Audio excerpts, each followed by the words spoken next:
At my grandfather's will reading, my parents smugly whispered, "Of course, we'll manage it all for you," when they heard about the $5 billion inheritance. But when the judge read the next page, their faces went white, and I realized my grandfather had played the most brilliant strategic move of his entire business empire. He hadn't just left me money. He'd left me a fortress designed to destroy anyone who tried to take it from me. The moment those words left my mother's lips, I knew exactly what was happening. They were already dividing up my inheritance in their heads, just like they divided up everything else in my life for 27 years. My father Richard leaned back in his courthouse chair with that familiar, smug expression, his $300 cufflinks catching the fluorescent light. My brother Ethan adjusted his tailored Navy suit and smirked at me, like this was all just an amusing formality. They had no idea they were about to walk into a legal minefield my grandfather had spent months preparing. But I knew. Because unlike them, I'd actually talked to Grandpa William in his final months. While they were all too busy with their social climbing and networking events to visit, I was the one sitting by his hospital bed, listening to him outline his strategy with the precision of a man who'd built a logistics empire from nothing. "Madison," he told me, gripping my hand with surprising strength, "I'm going to give you something they can never take away. But more than that, I'm going to give you the tools to destroy them if they try." You see, what my family never understood is that I wasn't just the black sheep daughter they'd kicked out at 18.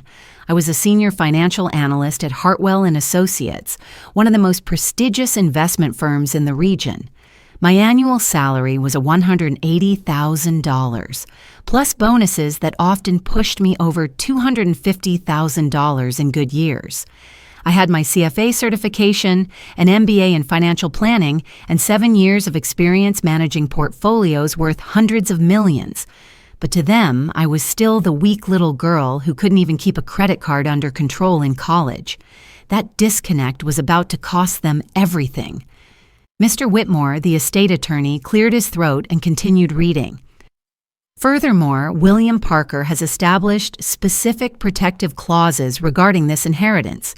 Any family member who attempts to contest this will claim unauthorized access to estate funds or present themselves as Madison Parker's financial representative will be subject to immediate legal action and permanent disinheritance from any future Parker family assets. The temperature in that courthouse seemed to drop 10 degrees. My mother's perfectly manicured fingers stopped drumming on the table. Ethan's smirk froze mid-formation. My father's mouth actually fell open for a split second before he recovered his composure. But Whitmore wasn't finished. Additionally, Mr. Parker has established a legal fund of $50 million, specifically to defend Madison Parker's sole claim to this inheritance. This fund includes retainers for 3 of the state's top litigation firms, a team of forensic accountants, and a private investigation company with experience in financial fraud cases. That's when it hit me. Grandpa hadn't just given me money. He'd given me an army. The beauty of it was in the details my family couldn't possibly understand. You see, in my 7 years at Hartwell and Associates, I'd specialized in estate planning and wealth protection strategies. I knew exactly how sophisticated trust structures worked, how asset protection trusts operated, and most importantly, how to identify and prosecute financial fraud. My grandfather had essentially handed me a $5 billion portfolio with the same level of legal protection typically reserved for sovereign wealth funds. My parents thought they were dealing with their scared 18-year-old daughter. They were actually facing off against a senior financial professional with a war chest that dwarfed the GDP of small nations. The next few days revealed the true scope of my grandfather's strategy.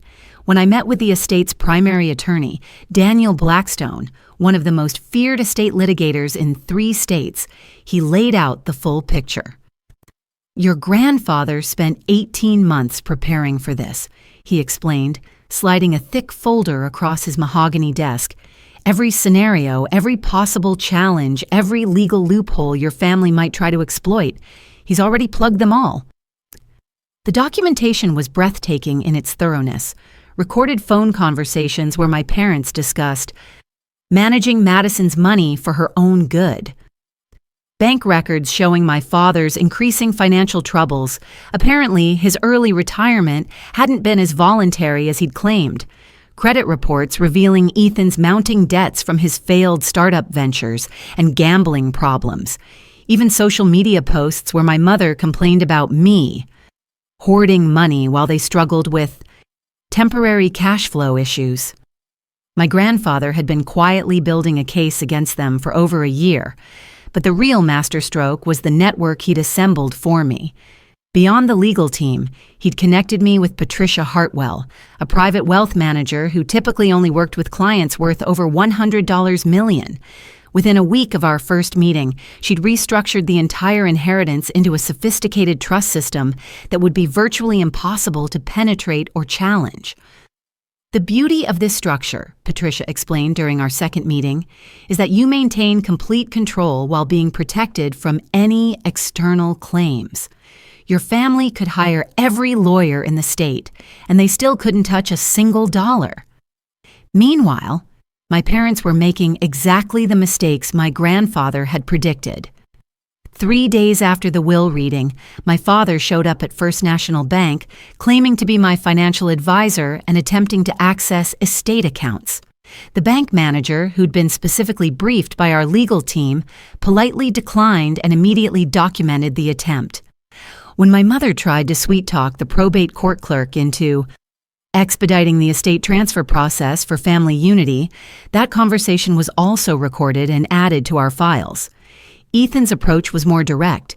He actually had the audacity to call my office at Hartwell and Associates, demanding to speak with my supervisor about my inability to handle large financial responsibilities.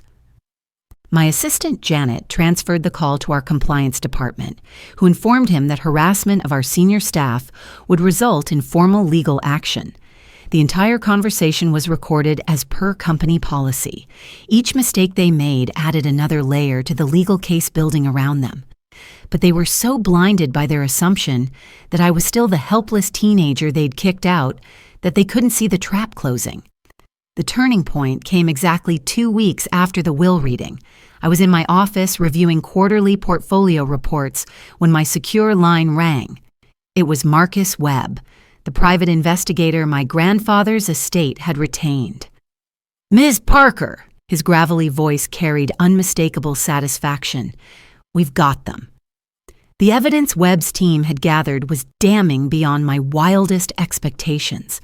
They documented my father accessing my credit report without authorization, a federal crime. They'd recorded my mother offering a bribe to a courthouse clerk to delay processing until the family could work things out. Most spectacularly, they'd caught Ethan attempting to hire a lawyer to challenge my mental competency, despite the fact that he was $340,000 in debt and facing foreclosure on his condo. But Webb saved the best for last. "Your brother made one more call we think you should know about," he said, sliding an audio transcript across my desk. "He contacted a journalist, claimed you stole the inheritance through elder abuse of your grandfather, said he had evidence of financial manipulation." I read Ethan's quoted words with growing amazement at his stupidity. My sister isolated him from the family, probably drugged him or something. No way a smart businessman leaves $5 billion to someone who maxed out a credit card in college. We're going to expose her fraud and get what's rightfully ours. The defamation case alone would destroy him financially for life. 3 weeks after inheriting $5 billion, I found myself sitting in the conference room of Blackstone, Hartwell and Associates, the most prestigious litigation firm in the state, surrounded by 6 attorneys who collectively billed over $2,000 per hour. The lead partner, Victoria Blackstone, was a woman who'd made her reputation destroying white-collar criminals and fraudulent heir claims. "Ms. Parker," she said, with the calm confidence of someone who'd never lost a case, "your family has given us enough ammunition to file criminal charges, civil suits, and federal complaints. The question isn't whether we can stop them. The question is how thoroughly you want them destroyed. She laid out our options with surgical precision. Criminal fraud, charges against my father for the credit report access and bank impersonation, potential federal prison time, defamation suits against Ethan that would bankrupt him permanently and likely result in perjury charges, bribery charges against my mother that would destroy her social standing and potentially land her in county jail. Or, Victoria continued, we can offer them a settlement, complete cessation of all harassment, signed affidavits acknowledging your sole claim to the inheritance, and public apologies for their attempted fraud. In exchange, we don't pursue criminal charges. I looked around that conference room, thinking about every birthday they'd forgotten, every achievement they'd dismissed, every time they'd made me feel worthless. Then I thought about my grandfather's words. Don't just survive, Madison. Win so completely they never dare question your strength again. No settlement, I said quietly. File everything. The legal assault we launched was like watching a precision military operation. Federal agents executed search warrants on my parents' home, looking for evidence of conspiracy and fraud. My father's former employer received subpoenas for his financial records, revealing the embezzlement investigation that had actually forced his retirement.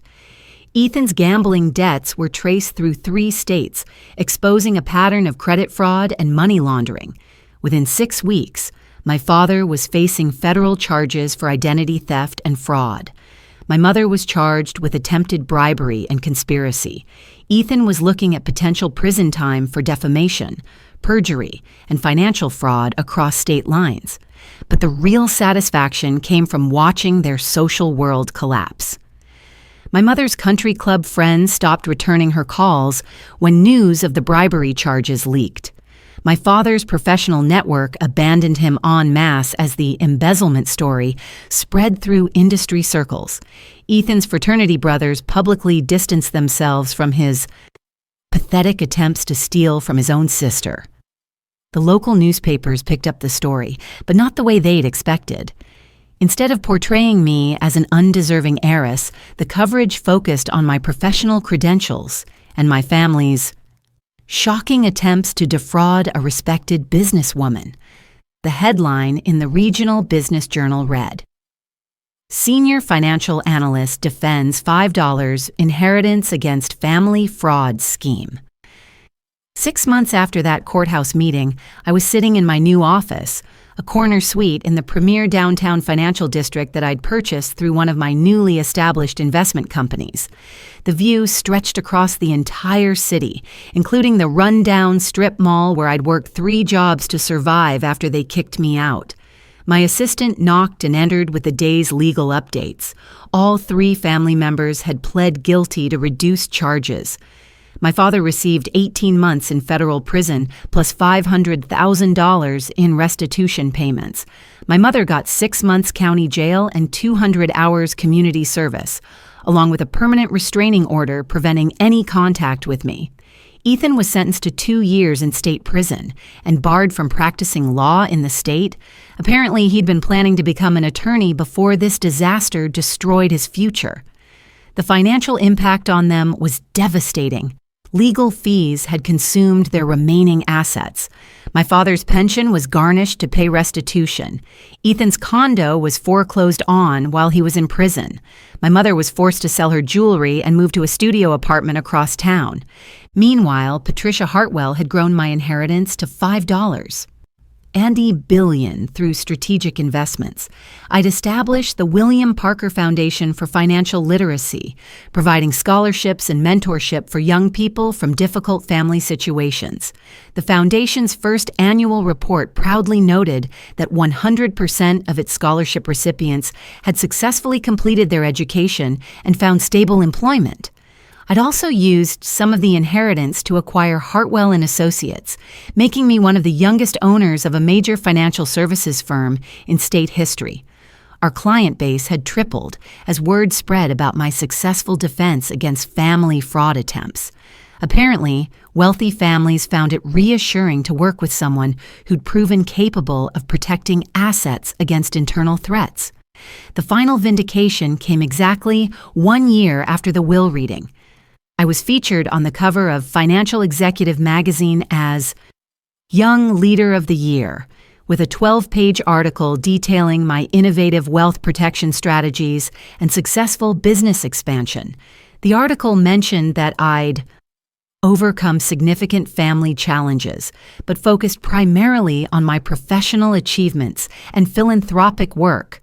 That same week, I received a letter forwarded through my attorneys. It was from Ethan, writing from state prison. The letter was full of apologies and pleas for financial help with his legal appeals. He claimed to have learned his lesson and begged for just enough money to restart his life when he got out.